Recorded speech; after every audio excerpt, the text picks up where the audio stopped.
Hi, everyone. Welcome to this episode of Pull-Ups by Hosco. I see that people are joining us little by little, coming into the session. Welcome, welcome. So excited to have everybody here for this workout today. Let's see as people join us here. Fantastic. We have everybody coming in. So today we're going to be super ready for our third workout, our third episode. We're so excited that the series is going so well and that you guys are excited to be here. We're just going to wait a few more moments for people to continue joining us for us to get started. In case you're just arriving, this is the third episode of Pull-Ups by Hosco. We're going to be talking about onboarding and surviving and rocking the first 60 days on the job. For those of you that are joining us now, we are going to have this very interactive, very fun session with our guest speaker today, our guest coach, who's Gil Mulders. And we're going to be looking at some really interesting insights about the onboarding process and really doing well and succeeding at your 60 first days on the job. If you have any questions, please write them in the Q&A section, and we're going to go through them at the end of the session. So don't be shy, ask away. We're more than happy to go through those questions at the end of the session, and we will get into those. So let's just wait a few more minutes and we will get started. But yes, you've arrived at the right place. Pull-Ups by Hosco, we're your very own personal gym to make sure that you're going to be prepared and in shape for your career. And I think we can get started. So, hi, Gil. Thank you for joining us today as our guest coach. It's an honor to have you here talking to us about onboarding and the first days on the job. Gil is the founder and director of the Talent Network, and he also comes from a lifelong experience in hospitality, in learning, training, and development, specifically working for the IHG group for a very long time. Gil, please tell us more about yourself, about your trajectory, and why are you excited to be a pull-ups coach today? Hey, hi, Amanda. So thank you. First of all, thank you for inviting me. I'm really thrilled to be here with Hosco and to welcome so many people as well. So hello, everyone. So a little bit about me. I did start in hospitality some time ago, right? 25 years plus in hospitality. It feels like I really never left hospitality, and I started my life in hospitality in a way. Right, my first job was in the States, in San Francisco. I flew from a university there to set up a travel agency, and our role in that travel agency 25 years ago was to promote eco-friendly hotels. And so we would give them leaves instead of give them stars. And my job was to go from one hotel to another, and I just fell in love with hotels. And so when I went back to my own country, Belgium, I went to work in hotels, and I started my career as a night auditor, and then continued throughout to reception, to front office manager at some point, worked in France and in the UK as well. And then I moved from front office manager to sales for a short time, and then into HR. And what I loved about HR was the development of people and coaching and all that aspect. And so I became specialized in training and worked for IAG. I was head of learning for the Europe region at IAG up to 3 years ago, when I started to run my own business, the Talent Network. And so I founded it, and I'm still working very much with IAG hotels, but other brands as well. And I deliver training, I coach them, I consult, and I do a little bit of recruitment as well. So that's me. That's perfect. And it's so nice to hear that you have such a close connection with hospitality from starting early on your first job and that you just really fell in love with it. Hospitality definitely is a big part of it. We say is a labor of love and is having a connection with that. And it definitely comes across with your trajectory. And of course, just to have all of your experience from the learning and development side will be a huge plus for us today. Myself, I am Amanda. I work here at Hosco. I look after everything related to engaging our early careers network. And I just absolutely, I don't come from hospitality myself, but I absolutely fell in love with it because I love connecting people and experiences. And this is the perfect opportunity for me to do that. So as I mentioned, today we're going to be looking at this third episode. We're focusing on rocking your onboarding and your first 60 days on the job. The previous episodes of Pull-Ups by Hosco, where we took you through the gym circuit of making sure you were in shape for your CV and your interview. And today we're going to be looking at the onboarding. In case you didn't have a chance to tune into those first two episodes, you do have all of the content, the recording, and the summarized information about what we talked about on the Hosco advice section. So I definitely encourage you to check that out. And let's jump into it. Let's get into this workout because when you start a job, I'm sure that it's nerve-wracking. You have to learn a lot of new things. You're not sure where things go, how to act, what's expected of you. And that's exactly what we want to talk about today. We want to bring you closer to finding that balance of understanding how to really fall into a new role and feel confident while you're doing it. So the way that we normally operate when we do these sessions here at Hosco is that, we're here to really bring you all of the information directly from the industry. We are a platform that we connect you, the talents, the industry and schools, right? And essentially, we want to help you in every step of the way of this process.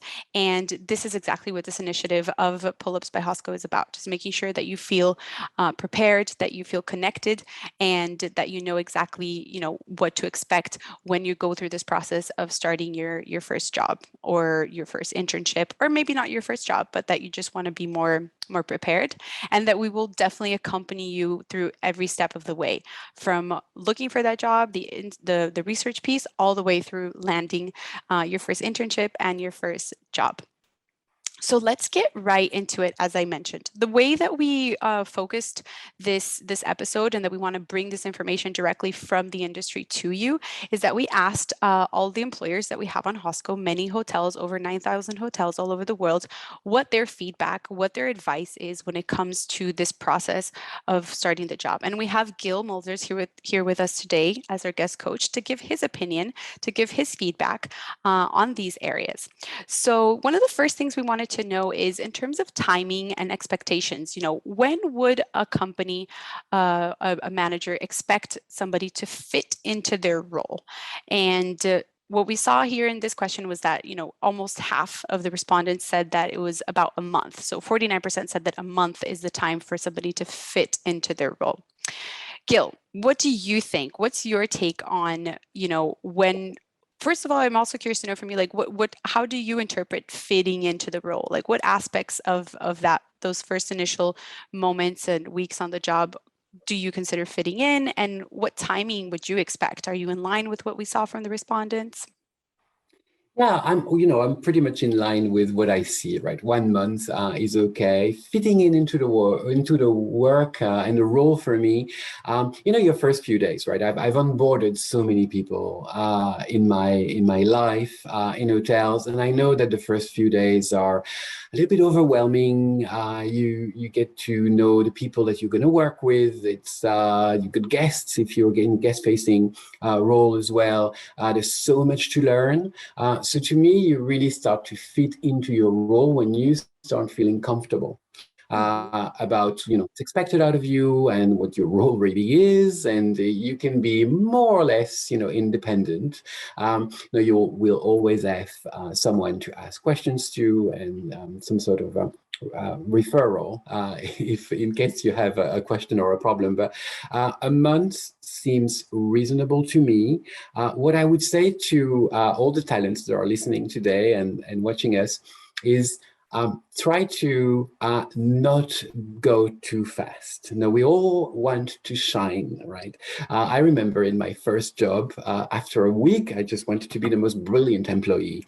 And I tried everything. And then my manager, and I was very lucky to have a manager like that on my first role, right, sat me down and said, Gilles, you are going too fast. You want to learn too much. You're too willing, actually. So we have time, and indeed we do. So do feel that you have a little bit of time. I think 1 month is reasonable, but you can see that here some of the respondents said 2 months is okay.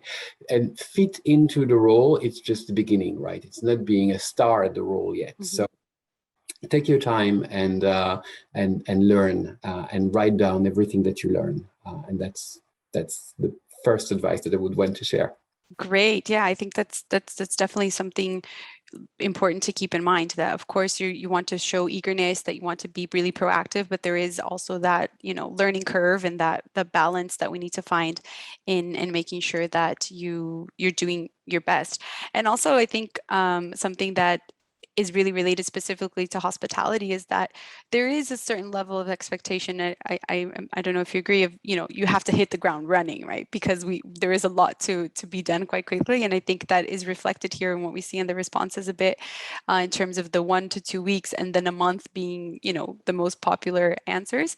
But I think it's interesting that you're definitely letting us know that from your experience, both as when you started and as a manager and having worked in hotels, is that it's okay to take your time, but definitely also there is this hit the ground running. Yeah, there's that expectation, absolutely. So you need to understand that, especially now, particularly now, right? So many hotels and hospitality companies are looking for people, which is absolutely great for the talents, right? Because that means you have more choice. But at the same time, you'll go into a company and they will probably be short-staffed in a way. They will probably, want you to immediately go into action. What I mean by taking your time is, obviously, you can help, you can do whatever you can to help your colleague when you're there, but don't put your expectations of yourselves too high in the first few weeks. Just be listening and helping and doing what you've been asked to do, and try to learn as much as you can. Great. Okay. So yeah, definitely the learning, and the other part that really resonates is the fitting into the role means feeling comfortable, right? So make sure that you getting to that comfort zone is also really, really key. And so for the next question that we asked, we talked a little bit about fitting into the role, and in that sense, we are referring a bit more to the operational side of understanding where things go, where how to do that whole piece. But then there's the other aspect of joining a new company and it being an early career starter, which is understanding the company culture, right? So seeing how you fit into that piece. And for this question, we see that the month period, that first month, about 45% of the respondents said that was when they would expect them to understand the company culture.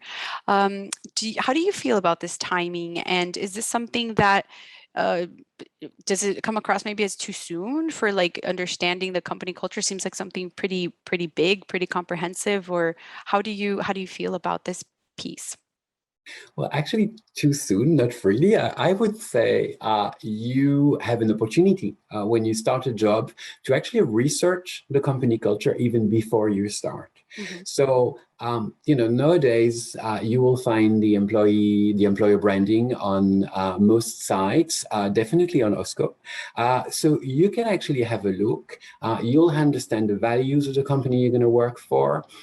You'll see a little bit of their the way that they want to treat guests, their style, and probably a lot of the company culture will be already out there. Now, this may not be the reality, and that's something quite interesting to find out. So you'll have found out, the wishes to be, and that's the dream sometimes. And then you have the actual reality when you hit the ground. And it's interesting actually to just compare, talk about what you've seen online, talk about the values if you've seen them, discuss them with your colleagues, discuss them with your manager. And if you see that there are some discrepancies, this is great conversation to have.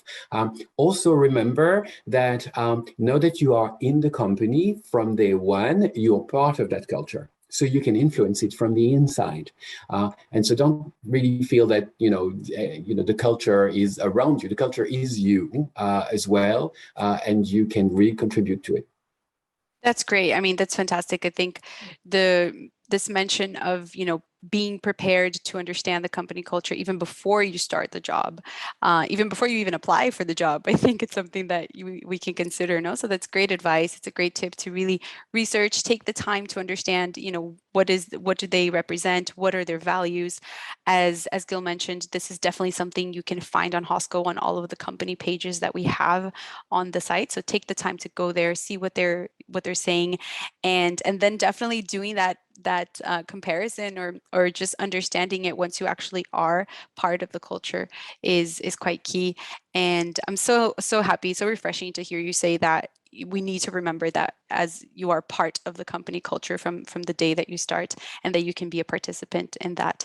So those are definitely some really good tips. So research beforehand, and then be active and a part of the culture once you do join. That's fantastic to hear.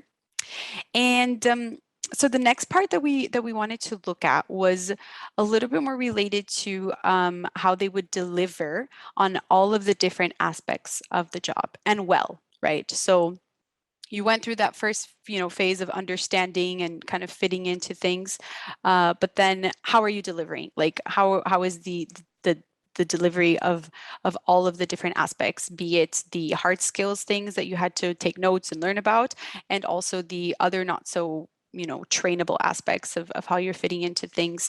And for that, we saw that the respondents said that, again, the month mark, and then here there's a little bit more of a split between the month and the 2 months. Up until now, we were seeing that it was more towards the earlier stage that the majority of the answers were with the 1 to 2 weeks and then month. But here we're saying that there's a bit more, there's a split of between the month and the 2 months of this understanding on the delivery.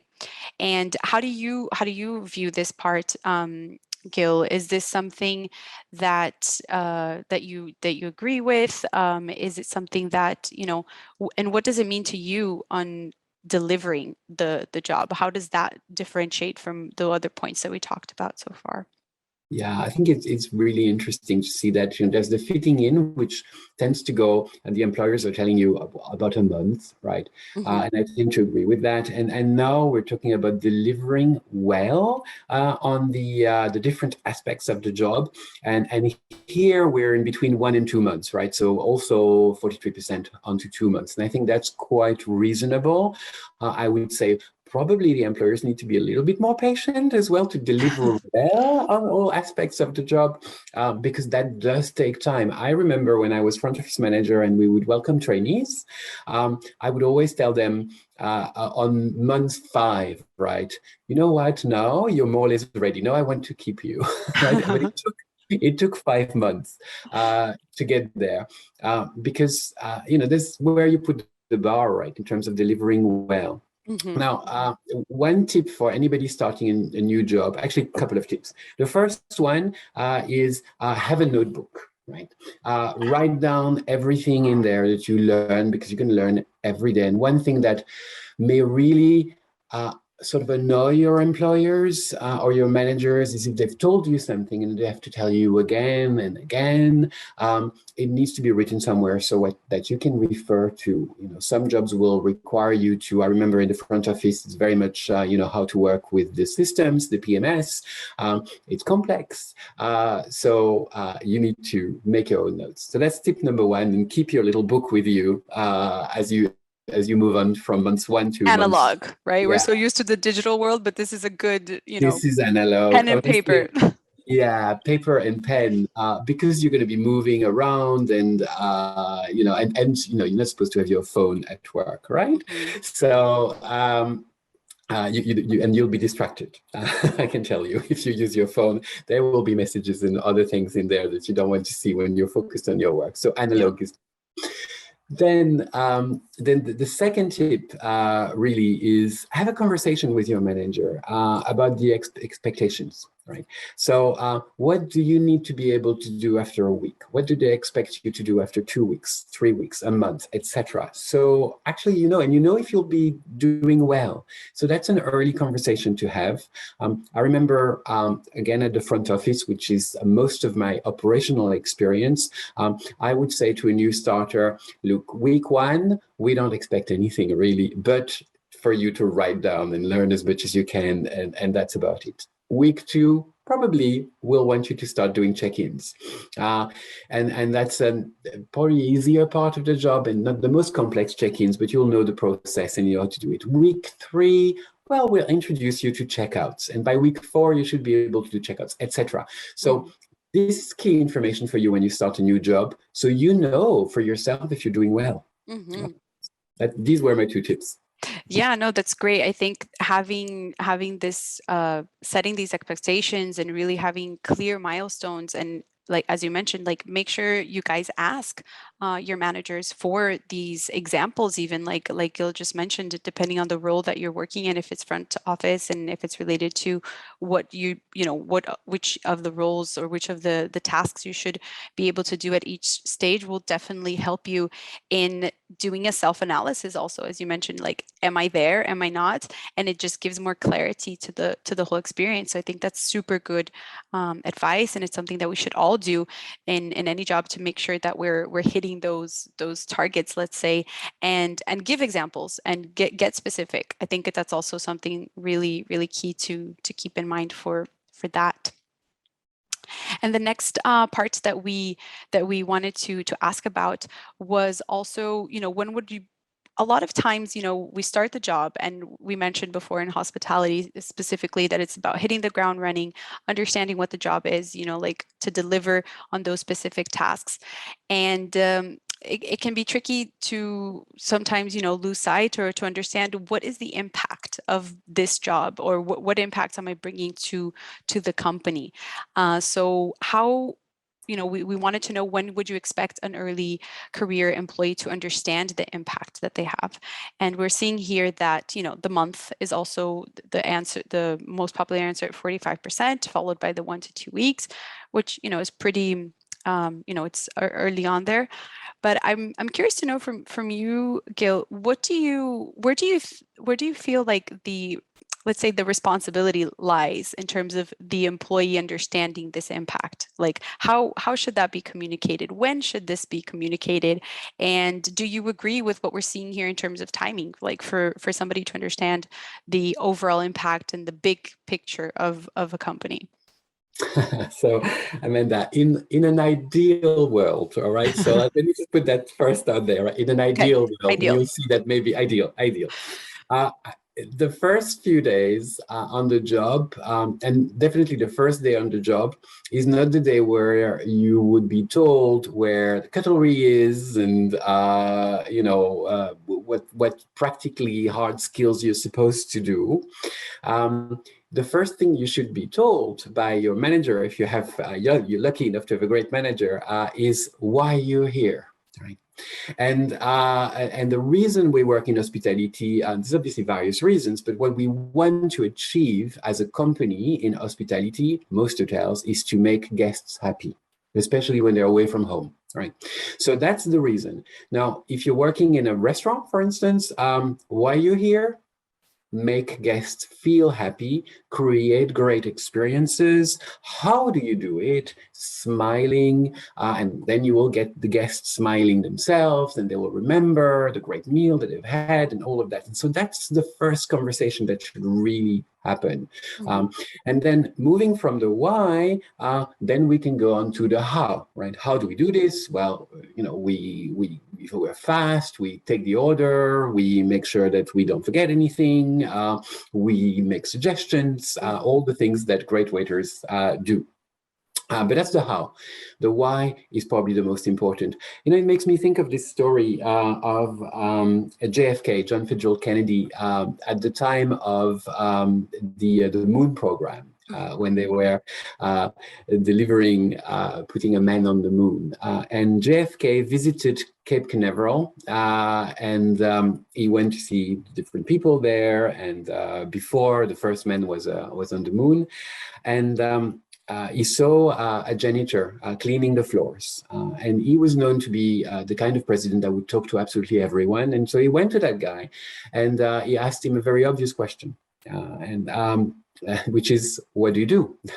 No, it was very obvious because the guy was just cleaning the floor. So it seemed easy. But the response was much more interesting. The janitor looked at the president right in his eyes with a big smile, and he said, "Mr. President, I'm helping putting a man on the moon. That's my job." Wow. That's so sweet, and that's so impactful, right? So really understanding that you're part of this bigger efforts, that you're part of a team, and everything that we do contributes to this bigger thing. That's a great story. That's super sweet. And I think it's really nice to hear the importance of really bringing this home, right? Like especially on your first days on the job, your first weeks, to remember why we're here, in hospitality, and what the focus is. So you mentioned that was the ideal world. What about in the non-ideal world, in So the reality? the reality, in the real world, what will probably happen, as I said before, is you get into this new job, and on your first day, everybody will be super busy, and hopefully you'll be sort of expected, right? But there'll be guests, and so your teams, your colleagues, your manager will probably go, "Yay, okay, we got someone extra. So here, do this, do that, do that, do that," and that's what you need to do, and then you'll be indeed hitting the ground running and probably making loads of mistakes, and hopefully not too bad mistakes, and then you'll learn, and that's what will happen. But your role is to ask the question, right? Mhm. What is it that we're doing here? What's our why? What style of service do we want to provide? What do you consider, and at the end of your shift, was this a good shift? Right? Mhm. And if yes, why? Mhm. All these questions are great questions when you're starting in a new job. You've got an advantage over anybody else is you've got no past, no history. You're fairly new in the job, so you can ask the, between brackets, stupid questions. Mhm. Mhm. And usually those are the most interesting and the most intelligent Mhm. questions. So do ask a lot of questions.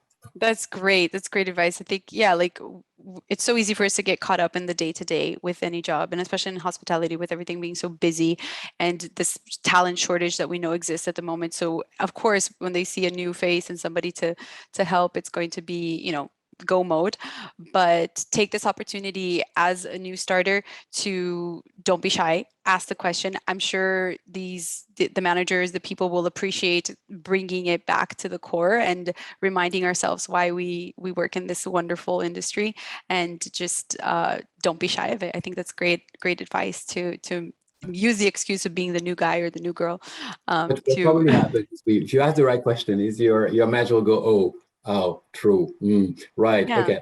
Let's take a step back here and And start again." Yeah. exactly. And it also shows how, you're genuinely interested in the bigger impact that you're going to have here. And it gives you a really clear, like we said, sense of direction, sense of understanding why you're there. So that's really great. Let's look at what the next question that we had was.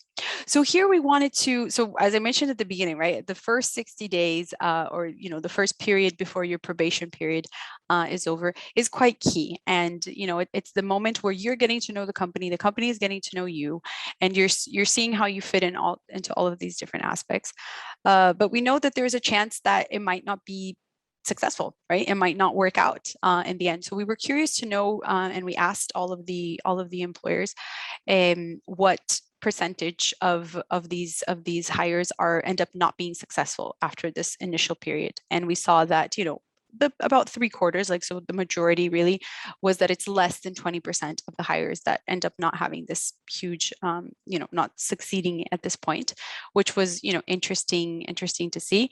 And this is specifically when it's based on the company decision, right? So after this first period, the company comes to the conclusion that it's not going to work out, and we're seeing that less than 20% of these new hires, 74% of these new hires, less than 20% of them actually end up not succeeding. So the majority are succeeding. It is going well, which is good to see.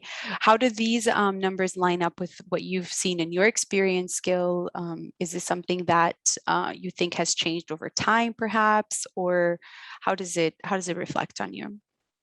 Well, it's quite reassuring. Right, because I would think that less than 20% could be just 1%. So a lot of employers are saying we don't really try to get rid of people within their first 60 days, which makes sense, right? You don't go through, it's an investment. Hiring people is an investment. The training of people is an investment. So I don't think anybody would feel it great to actually say to someone, no, you're not the right person for that job within the first 60 days. At least you would give them a little bit more of a chance, right? There are probably only two reasons why I would do something like that as a manager. And that's interesting to know for any new starters. Mm-hmm. Right? The first reason would be it's the wrong fit with the company culture. Mm-hmm. And that you could assess in the first few weeks, really. And that would be, I've hired someone, let's imagine that I'm in a luxury property and I've hired someone that really is fit for lifestyle, buzzing, friendly,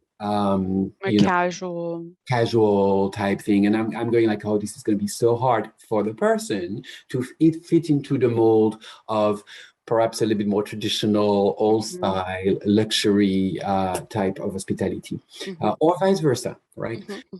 But there, I would probably have a conversation with the person and say, I think we both made the wrong choice here, and that's okay, right? So we part.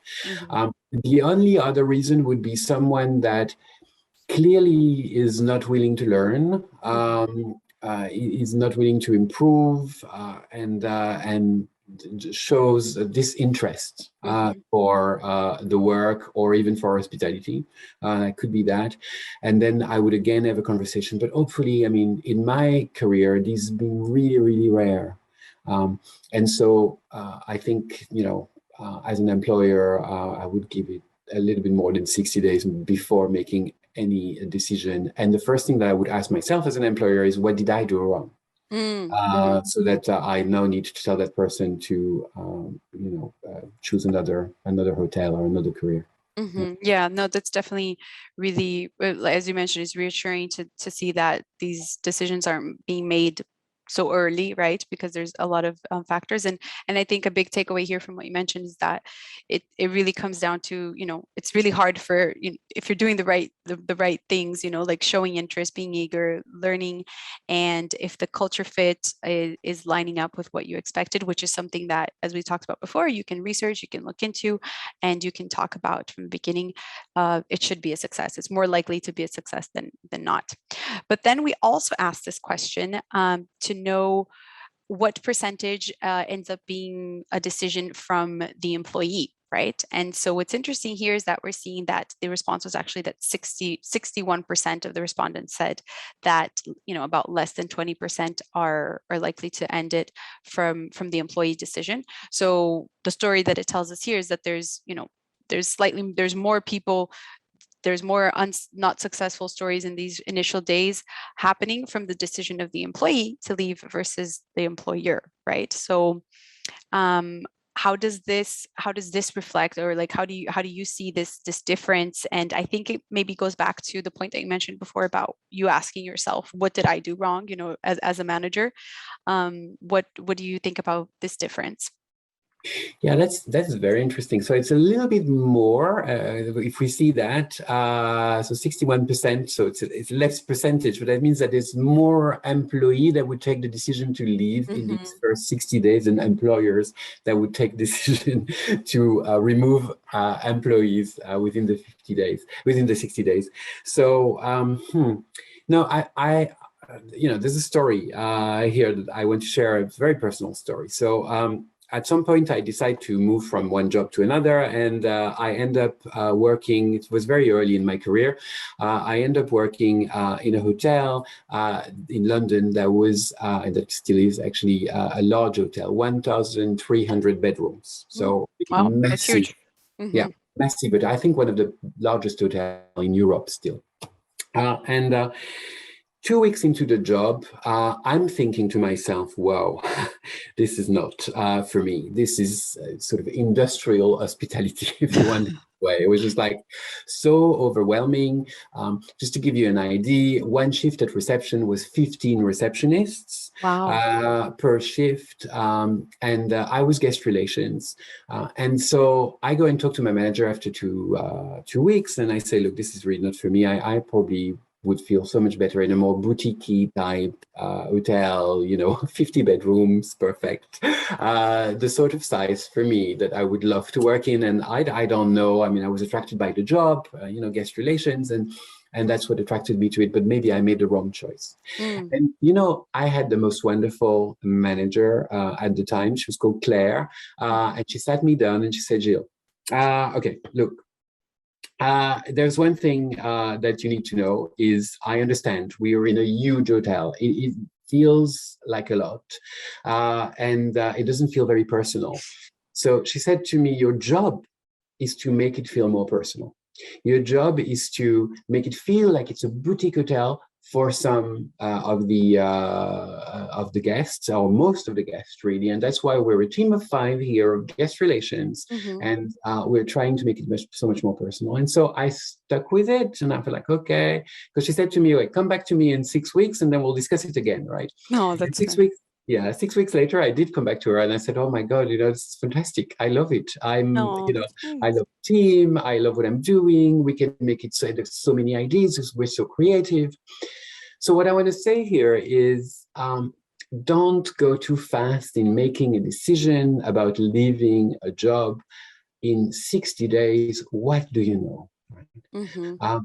And talk to your manager. If the relationship with your line manager is good, right? It doesn't have to be great, but if it's good, then you can have those sorts of conversation. And then I would say stick with it, and make a decision later on. And then even if it's not the best job in the world, sometimes it's the best experience from a learning perspective that you're going into. So think about it that way. Now, if the relationship with your line manager is really bad, then that's a different thing, because It's we a bigger red flag, right? yeah, we work for people, right?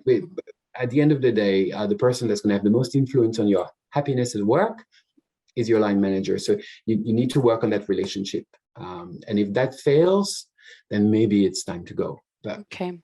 otherwise I would say stick with it. Yeah, that's really interesting advice and such a great story. It sounds like it ended up being a really good experience, right? Because you created these little pockets of more individual, more luxury experience for these guests at this bigger hotel. That sounds like a really nice, as you mentioned, it's a learning experience. You made the best out of the situation, and you ended up really enjoying it. So I think the takeaway here is take your time, right? Give it some time to see how it goes, and open that line of communication with your manager. Make sure that your concerns, if there are concerns, are heard, and if you're given some solutions, and you can talk about it in the future, that's definitely a good sign. And if it's not, then definitely also already takes you in the other direction. That's great. That's definitely nice to hear. And now for this section, we get a little bit more into the skills themselves, right? So we talked a lot about the timing of things up until this point, about, when do we fall into the role? How do we assess the company culture? But now in terms of the skills themselves, we also wanted to ask about, what are the main skills that you as a first early career started are going to be assessed on in terms of it being the most important ones. And we got as a number one response, not big surprise here, but the ability to work well with others in the team, right? So it's teamwork came out as really, really important here. Then followed by the ability to follow the instructions and work well under busy circumstances when we're talking about the real world and the hospitality, and the ability to leave great impressions on clients. How does this sound to you? Do you agree with this ranking? Is there something that you maybe do differently, Gil, or is there something that we didn't have here that you would potentially add as one of the key skills that you would look at in those first 60 days? I think it depends first on the job, right, that you're doing. So hospitality is such a varied and diverse industry that you've got so many different jobs in there. It will be slightly different from one job to another within hospitality. So that's the first thing. Then if I look at those, I'm seeing one thing that comes out of it is emotional intelligence, right? So ability to work well with other team, it's empathy, it's understandings, communication. So there's a lot of emotional intelligence in there. Mm-hmm. Work well under busy circumstances. Also, it's about managing your emotions when there's pressure. Mm-hmm. And then, of course, leave great impressions on guests and clients. That's also very much emotional intelligence in there. Ability to follow detailed instructions, I would say, depend on the job, of course. So I understand those very well. One thing about working under busy circumstances, yeah, if you work in hospitality, you need to get a kick out of being busy.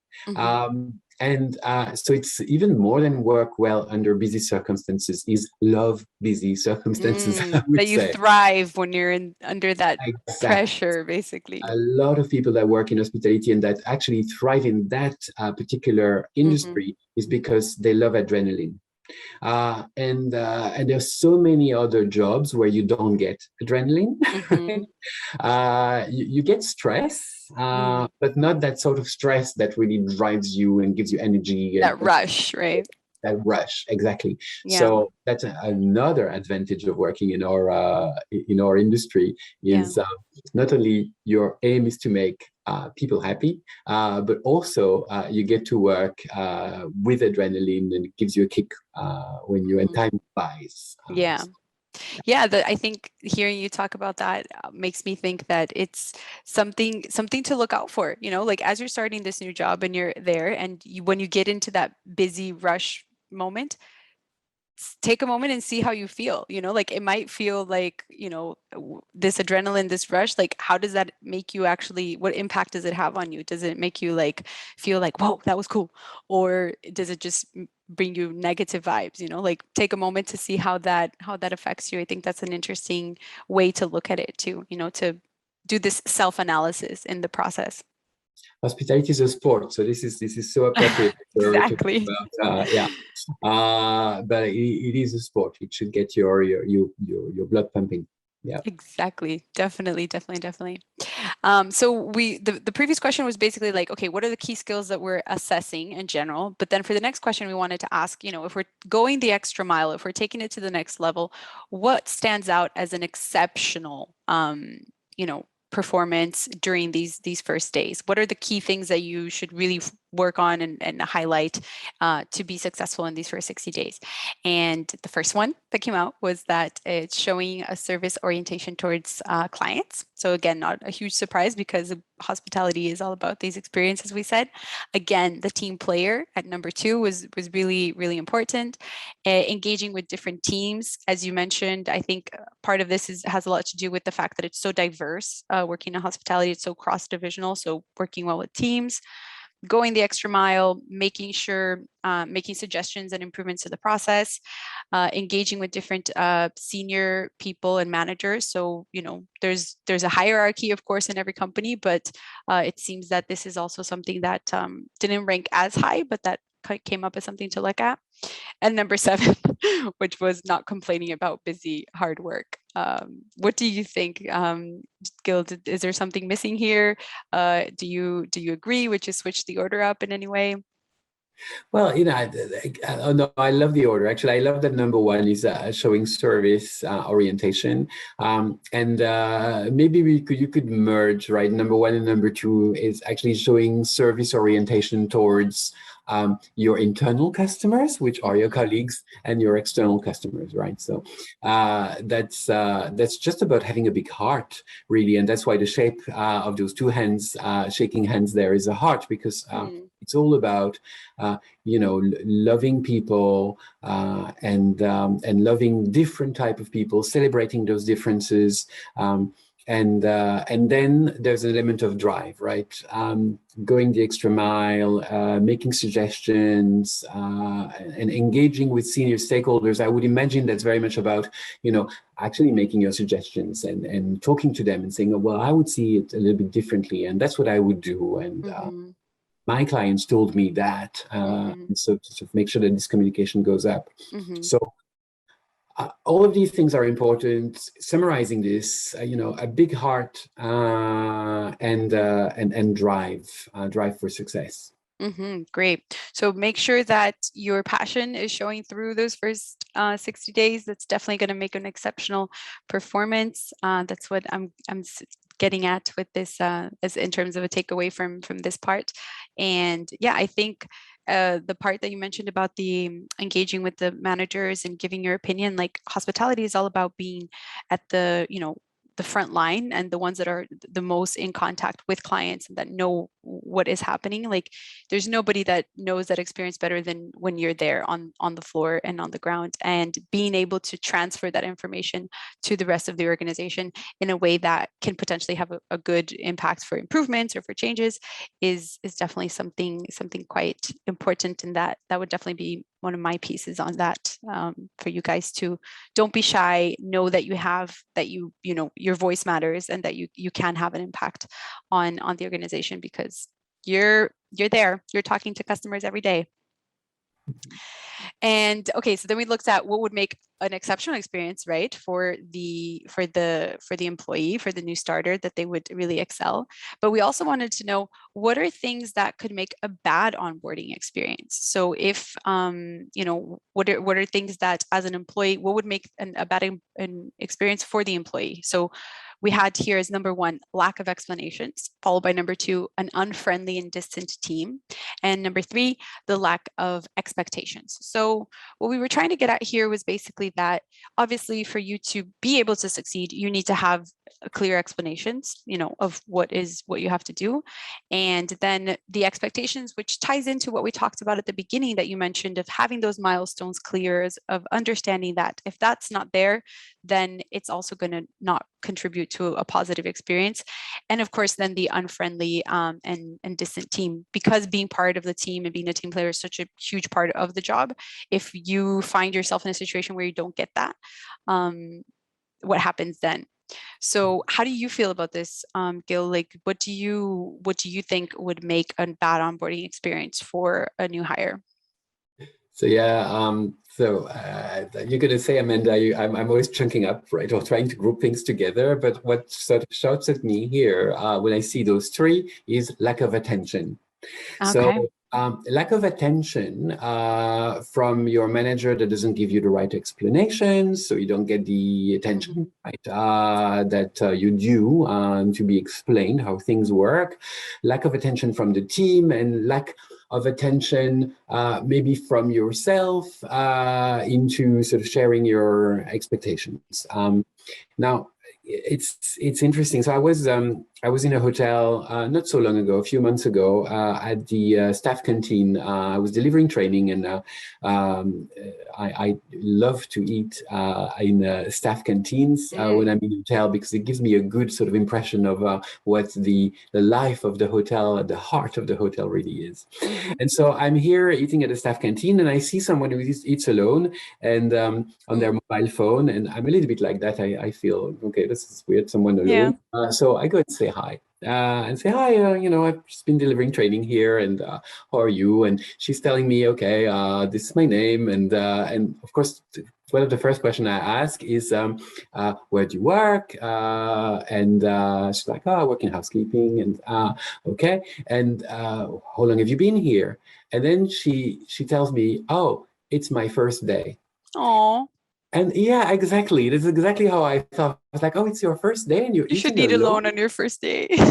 Shouldn't eat alone in your first day." So, if I was the GM of that hotel, I would have the head of department in my office right away to just explain to me how this could happen, because it's just not a human. It's not even that professional. It's Yeah, treating someone so bad that they have to eat alone on day one. yeah. And of course, she was on her mobile phone, as you do. But I don't think that's the right thing to do. So I tend to put number two in number one position, if you want, there Mm-hmm. from that slide. Mm-hmm. I think it's so important to feel that you're in a friendly, welcoming environment. Environment, yeah, definitely. Yeah, and it normally indicates a lot about the overall culture and what you can expect from that. Okay, so that's very interesting. Definitely putting team first and having that friendliness. Of course, yeah, I think one thing that normally comes up with onboarding procedures is the buddy system, right? Or having somebody to shadow, or at least making sure that that's aligned. So that's something that you guys can definitely look out for when you start your onboarding experiences, or when you're talking to the potential companies that you're going to work for and understand the internship experience, like how much team support or guidance that you're going to have. Like, understand and ask about what that can look like for you, even before you take the job and or the internship, because it can definitely really shape the overall experience. Mhm. And then as we know, we talked a lot about ideal world versus not so ideal world, and hospitality, and any job. There's moments where maybe the placement that you expected wasn't really in line with the placement that you got wasn't in line with what you expected, and things are not going so well. And so we wanted to ask, if you feel like you're in a bad placement, specifically for an internship, specifically for an early career job, what should you do? What should be the next steps? And what we got here on the survey was that definitely speak to your manager was the first one, then followed by the HR department, and then the number three was basically make the best out of the situation and look at it as a learning, followed then by talk to the school that, in case it was an internship placement, and the last one to speak to your colleagues and advice. And I think we touched on this before, Gil, when you talked about your experience, but is there anything you'd like to add here? Like, how should we act in a situation like this? On that slide, really not much. I think the order is correct. Apart from number three, which is okay. Yes, you can take it basically. But the order is right. You speak to your manager first. Before you speak to anybody else. This is your first line of contact. And then, if the situation doesn't get resolved, then definitely HR, school, and other colleagues for advice, anytime really, but not before you've spoken to your manager. I think that's the key person that can help you. Mm-hmm. Great. Yeah, and definitely keeping in mind this element of escalating things too, right? I think it's always good to go directly to your line manager to start that conversation first, to see how it goes and see what the reaction is before going onto the next steps. But definitely bring it up. We saw, as Gil mentioned before, that he wasn't super comfortable with the beginning. He talked to his manager, and then the end, it ended up being a great success story. So definitely bring those things up if you feel like it's not flowing as you expected. And the other points that we wanted to make, because here at Hosco, we go there, we want to ask those, talk a little bit about things that might be also a bit more difficult, but that are parts of a reality. Hospitality is people facing, and there's lots of different situations that can come up that can potentially be uncomfortable and not so positive when it comes to to working in this environment.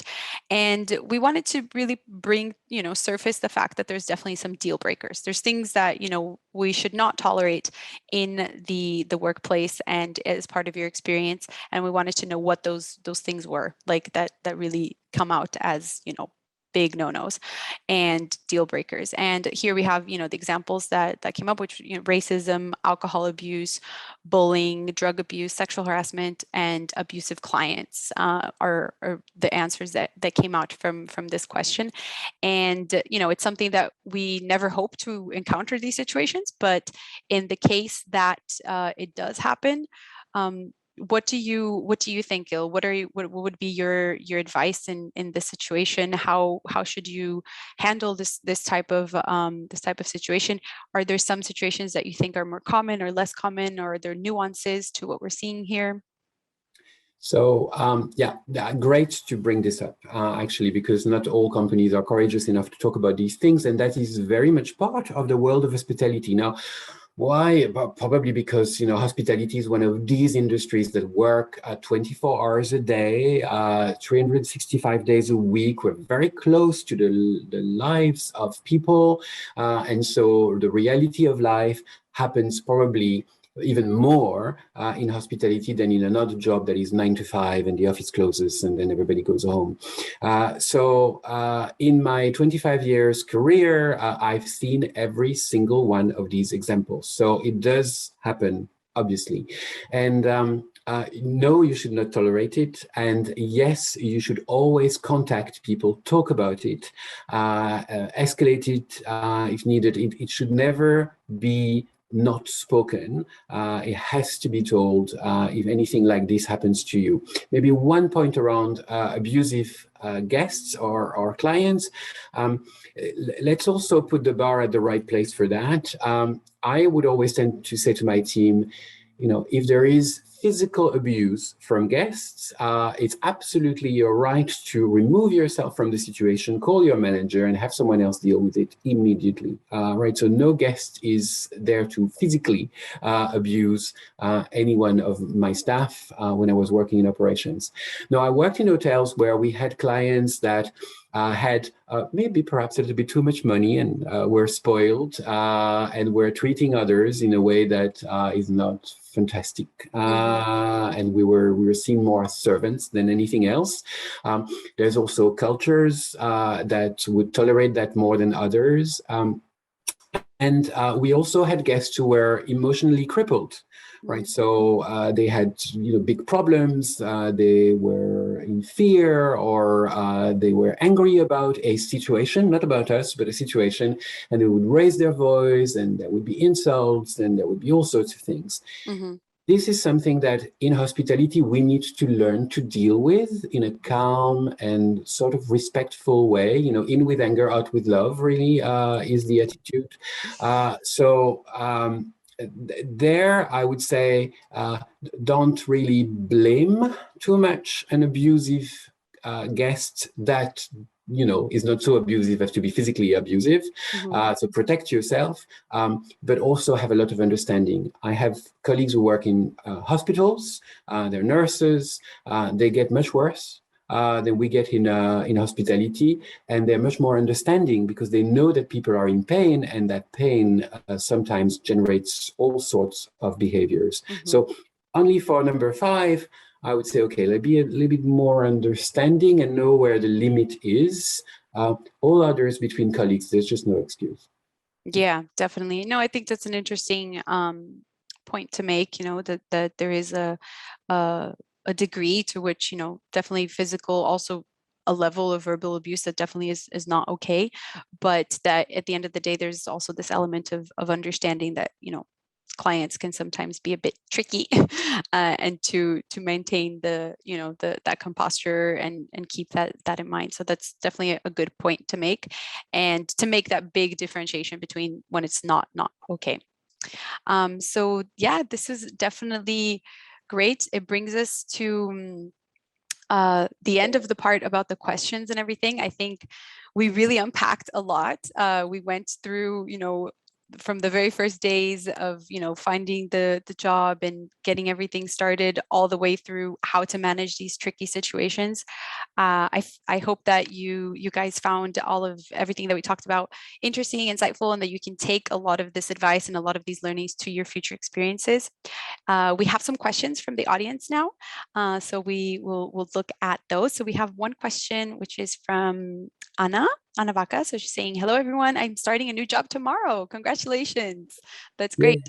And she says, "I'm a little nervous, but optimistic. My question is, if after 60 days of work, you find yourself in a team that does not help you grow, but criticizes your work, how would you react?" That's an interesting one, For our right? guest coach.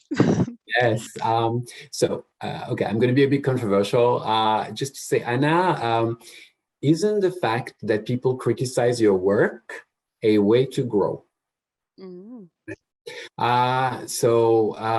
If your work is being criticized, whether for the right reason or for the wrong reason, the way that you handle that situation is a way that you can grow by handling it in a different way that you've done it before, right? So don't abandon and keep going at them and talk about it. And who knows, you may come out of that situation with many more skills than you went into it. Mm-hmm. So that's one thing. Now, if it becomes really too hard on you, we are in a world where there's much more offer than there's much more demand than offer. You have a choice, right? Mm-hmm. But just make that choice very carefully, because maybe your colleagues want you to grow, and that's why they are being a bit critical.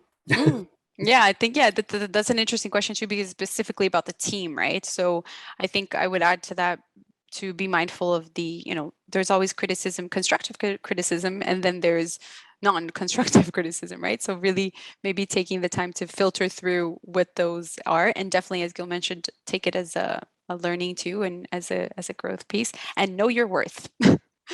Know your worth, for sure. Let's see, we have another question, which is from Cabello Losique. In case of a busy schedule, what do you do if your manager doesn't show emotional intelligence?